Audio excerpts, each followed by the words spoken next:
नमस्कार दोस्तों। आज हम पर्सनल फाइनेंस की जो कुछ कॉमन मिस्टेक्स हैं उनके बारे में बात करेंगे। ये कॉमन मिस्टेक्स हम सभी लोग अपने जीवन में करते रहते हैं और उसकी एक हम भारी कीमत भी चुकाते रहते हैं। तो ये और जिस तरीके से आप लोग जानते हैं कि हम लोगों की मुलाकात बहुत सारे लोगों से होती रहती है, तो बहुत सारे लोगों के जब हम पोर्टफोलियो और सारी बातचीत करते हैं, उनके और भी इन्वेस्टमेंट देखते हैं, तो इस तरीके की कॉमन मिस्टेक्स आम लोगों के पास सभी मिल ही जाती है और ज़्यादातर लोगों के पास मिलती है, जिसकी वजह से वो अपनी जो फाइनेंशियल जो जर्नी है या जो आर्थिक स्वतंत्रता है, वो प्राप्त नहीं कर पाते हैं। और ये छोटी-छोटी गलतियाँ हैं, तो इन गलतियों से यदि और लोग भी सीखें, तो ये छोटी-छोटी गलतियों से बचा जा सकता है। तो सबसे पहली गलती जो हम लोग करते हैं, ये देखने को मिलती है कि जो लाइफ इंश्योरेंस एक तो बहुत ज़्यादा होता है, होती छोटी-छोटी पॉलिसियाँ हैं, लेकिन बहुत ज़्यादा होती हैं, जो उनकी काफ़ी जो बड़ी जो इनकम है, उसका हिस्सा वो ले जाती हैं।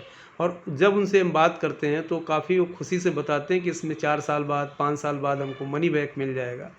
और वो ये कैलकुलेशन नहीं कर पाते हैं कि जो हमको रियल रिटर्न इसमें मिल रहा है, वो हमारे इनको ना इन्फ्लेशन से बीट कर पा रहा है। दूसरा जो लाइफ इंश्योरेंस होता है, वो रिस्क कवर के लिए होता है, तो वो भी प्रॉपर रिस्क कवर भी हमको नहीं मिल पा रहा। कहीं किसी में 2 लाख का रिस्क कवर है, किसी में 5 लाख का रिस्क कवर है, किसी में 1 लाख का रिस्क कवर है। इस तरीके से छोटे-छोटे रिस्क कवर मिलाकर 15-20 लाख रुपए का रिस्क कवर है और वो अपनी एक काफ़ी बड़ी इनकम का हिस्सा उसमें जो प्रीमियम या पॉलिसी की प्रीमियम भरने में चलते रहते हैं। इसका बेस्ट एग्जांपल आप देखें कि ट्रेडिशनल प्लान है जो होते हैं, जैसे एंडोमेंट प्लान हो गया या मनी बैक प्लान हो गया या होल लाइफ पॉलिसी हो गई। इस तरीके की जो पॉलिसियाँ लोग लिए रहते हैं, जिसका प्रीमियम भरते रहते हैं और जो उनके वेल्थ क्रिएशन में सबसे बड़ी बाधा है। ये फाइनेंशियल मिस्टेक जो युवा पीढ़ी पीढ़ी है जो इस वीडियो को देखें, वो लोग इस पे ध्यान दें कि आपको ज़रूर रिस्क कवर लेना है, इंश्योरेंस होना चाहिए, लेकिन इंश्योरेंस आपकी इनकम के अनुसार होना चाहिए। इस तरीके के इंश्योरेंस की ज़रूरत नहीं है जो आपके उसका जो रिटर्न इन्फ्लेशन को बीट ना कर पाए। दूसरी जो कॉमन मिस्टेक करते हैं, वो देखा गया है कि एक जो आज यंग जनरेशन है, वो हर चीज़ बहुत जल्दी जल्दी लेना चाहती है। अच्छी बात है, लेकिन वो कैलकुलेशन नहीं करते हैं कि यदि आपको नौकरी मिली अभी हाल ही में और आपने कोई भी वेल्थ क्रिएशन थोड़ा और इन्वेस्टमेंट से कुछ भी बनाया नहीं है, तो और आपने तुरंत जल्दी से आप एक हाउस जो है लोन लेकर के, होम लोन लेकर के एक घर खरीद लिया और आपको 30 से 40, कहीं कहीं तो 50-50% अपनी इनकम का ईएमआई दे रहे हैं।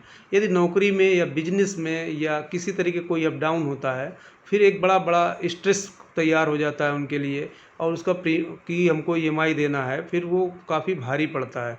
दूसरा एक बड़ा नुकसान होता है कि वो जो उनकी फाइनेंशियल प्लानिंग है, जो जैसे रिटायरमेंट गोल हैं या और भी सारे जो गोल हैं, वो बड़े प्रभावित हो जाते हैं और एक लंबे समय तक वो ईएमआई उस हाउस की भरते रहते हैं। जब उनकी इनकम बढ़ती है और ये इनकम ईएमआई का जो बोझ कम करने में उनको 10-12 साल लग जाते हैं और उस 10-12 साल में जो उनका जो गोल्डन पीरियड था, जिसमें ज़्यादा पैसा बचा करके एक रिस्क ले करके इन्वेस्टमेंट करके एक वेल्थ क्रिएशन कर सकते हैं, वो अपॉर्चुनिटी वो खो देते हैं।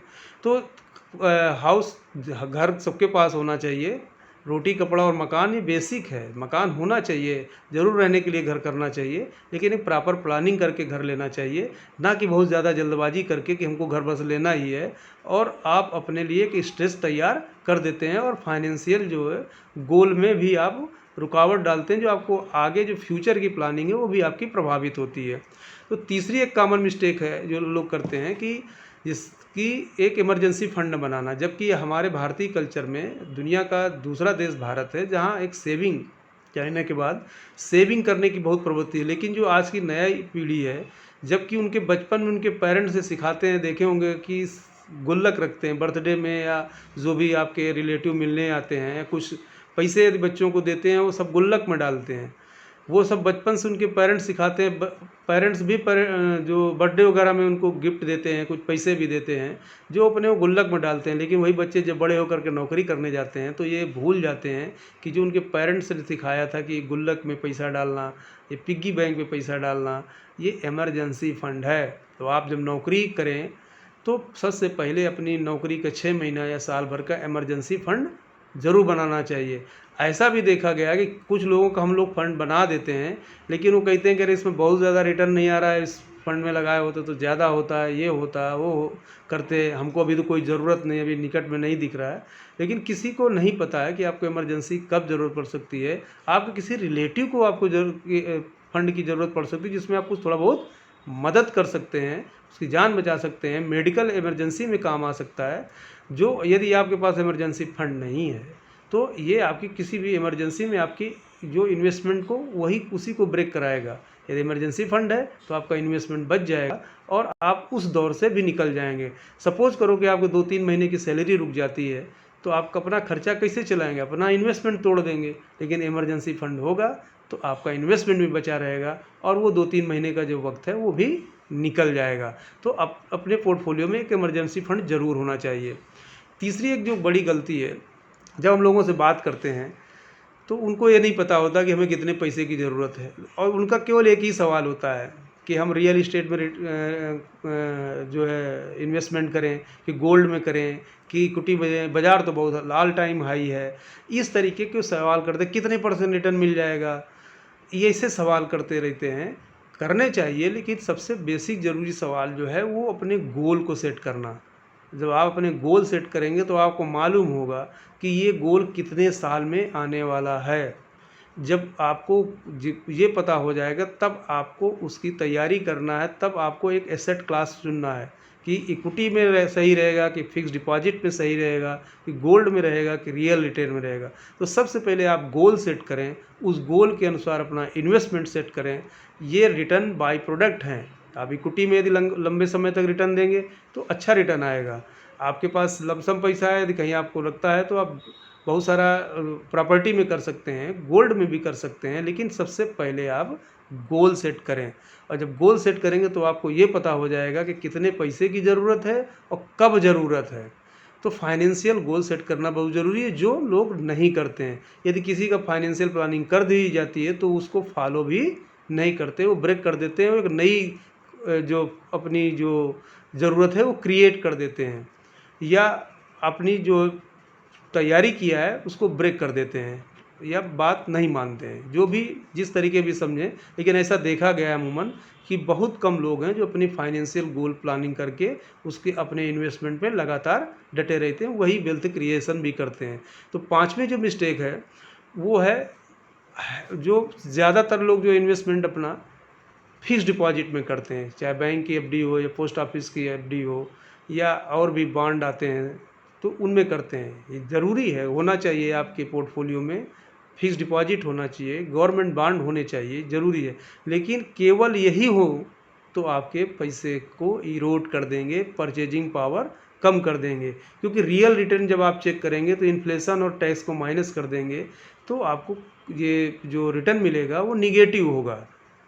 आज के सिनारियो में ऐसा ही देखा जा रहा है। 2014 के बाद से, जब से आरबीआई ने इन्फ्लेशन को ही ब्याज दर का एक मानक बना लिया है, तो उसकी वजह से जो जिसके फिक्स डिपॉजिट के रेट हैं वो 7-8% से ऊपर नहीं है, और उतनी ही महंगाई रहती। प्लस इसमें यदि आप टैक्स माइनस कर दें तो आपका रिटर्न निगेटिव रहता है। तो ज़्यादा हैवी जो है ओवरलोडेड होना या ओवरलोडेड आप फिक्स डिपॉजिट में या बॉन्ड में रहना भी ठीक नहीं है। तो एक ये पांचवी कॉमन मिस्टेक है। बहुत सारे लोगों को देखा जाता है कि वो बहुत ज़्यादा अपना सेविंग अकाउंट में पैसा रखे रहते हैं, एफडी में पैसा रखे रहते हैं, और उस पैसे की जो निवेश करना चाहिए वो निवेश नहीं करते हैं। तो ये पांचवी कॉमन मिस्टेक है।